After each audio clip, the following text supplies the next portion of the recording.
This is the Kate Daly Show.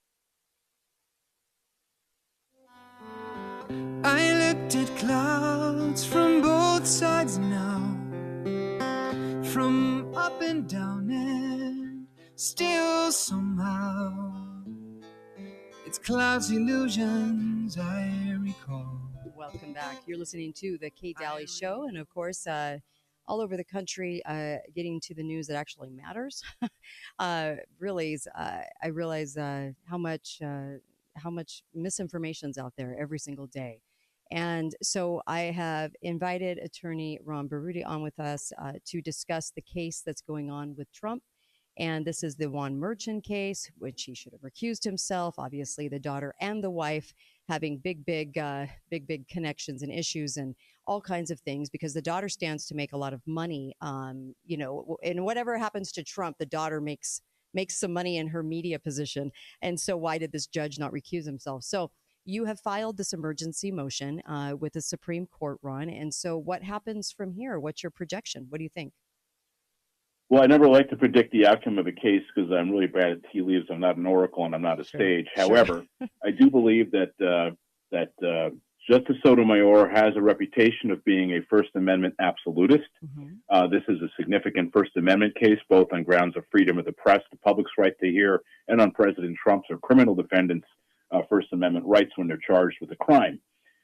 Furthermore, Justice Sotomayor in the past, when she was sitting as a circuit court of appeals judge in New York, in the Second Circuit Court of Appeals, had a case very similar to this, where she set aside a gag order from the trial court very much on the grounds we're arguing, which is that there was no clear and present danger or imminent threat of the trial being blown up by the words of the people who were gagged, and she set aside the gag order.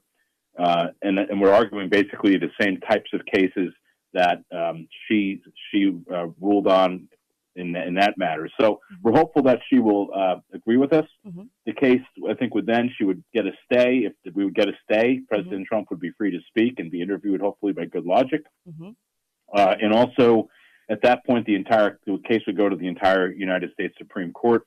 We'd brief it, and there'd be oral argument presented, and hopefully the Supreme Court would ultimately agree that the gag order was improperly entered, and that as a result, ultimately, the convictions have to be overturned as well, because it's probably not a fair trial. What's the timeline?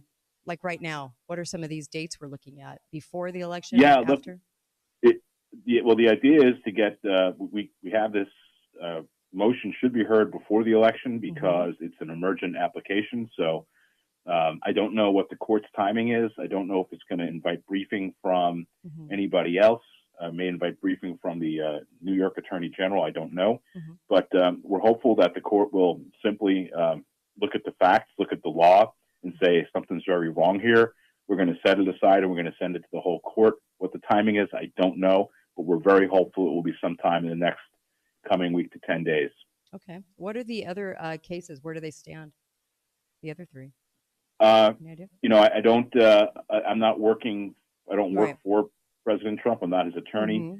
So I only know as much as I can see in the news. I do know that there's been a new. I think there's been a new indictment or new claims against him in district court. My general view is, having what I've seen, is that ultimately all of these things are going to be thrown out by the United States Supreme Court, if not the intermediate appellate courts. But again, I just don't know that for certain. It looks like the one in Georgia is going down in flames because of, again, a conflicted prosecutor in that case. So I view this as lawfare. Other people may disagree. That's fine. We're entitled to disagree, but I don't think that any of this has valid bases in law. And you should know within maybe 10, 15 days what's going on with this case. Yeah, we're hoping. I really don't know the timing. Federal courts work on their own calendars and they're very busy, but since it is an emergency motion, it should have a priority, should be viewed on a priority basis, and hopefully we'll hear very soon. Okay. Ron Berutti, attorney, thank you for joining me. Really appreciate it. Thanks so much for having me. You betcha. Thank you. And the update in the Juan Merchant case, of course, it's interesting.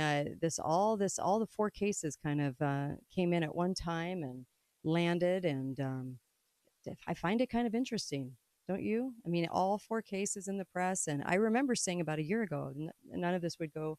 I didn't think anything would result before the election in any jail time or anything like that. So we'll have to see what plays out, but certainly. But big thank you to Ron for joining me. And of course, I'll be right back. I'm going to take your calls. 888-673-1450. 888-673-1450. Sound off on Hurricane Milty coming in. I wish Milty was here to comment on his hurricane coming in. Be right back. And the cases. Be right back. If you're living with dry, age-related macular...